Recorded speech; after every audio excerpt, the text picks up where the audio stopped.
ਵਾਹਿਗੁਰੂ ਜੀ ਕਾ ਖਾਲਸਾ ਵਾਹਿਗੁਰੂ ਜੀ ਕੀ ਫਤਿਹ। ਅੱਜ ਸ੍ਰੀ ਗੁਰੂ ਗ੍ਰੰਥ ਸਾਹਿਬ ਸੇਵਾ ਸੁਸਾਇਟੀ ਵੱਲੋਂ ਅੱਜ ਪਵਿੱਤਰ ਸਥਾਨ ਗੁਰਦੁਆਰਾ ਗਰਨਾ ਸਾਹਿਬ ਵਿਖੇ ਇਸ ਗੁਰਮਤਿ ਸਮਾਗਮ ਵਿੱਚ ਸੰਗਤਾਂ ਦੀ ਸ਼ਰਧਾ ਭਾਵ ਭਗਤੀ ਦੇਖ ਕੇ ਮਨ ਗਦਗਦ ਹੈ। ਪਾਤਸ਼ਾਹ ਨੇ ਬਾਣੀ ਵਿੱਚ ਪ੍ਰੇਮਾ ਭਗਤੀ ਦਾ ਜ਼ਿਕਰ ਕੀਤਾ ਹੈ।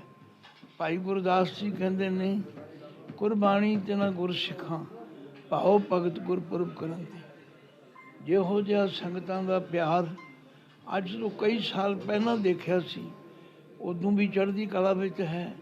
ਗੁਰੂ ਅੱਗੇ ਅਰਦਾਸ ਹੈ, ਸਾਡੇ 'ਤੇ ਕਿਰਪਾ ਕਰੇ, ਮਨ ਕਰਕੇ, ਬਚਨ ਕਰਕੇ, ਕਰਮ ਕਰਕੇ ਅਸੀਂ ਸਿੱਖੀ ਦੇ ਧਾਰਨੀ ਹੋਈਏ ਅਤੇ ਲੋਕ ਸੁਖੀਏ, ਪਰ ਲੋਕ ਸੁਹੇਲੇ ਬਣ ਨਿਬੜੀਏ। ਵਾਹਿਗੁਰੂ ਜੀ ਕਾ ਖਾਲਸਾ ਵਾਹਿਗੁਰੂ ਜੀ ਕੀ ਫਤਿਹ।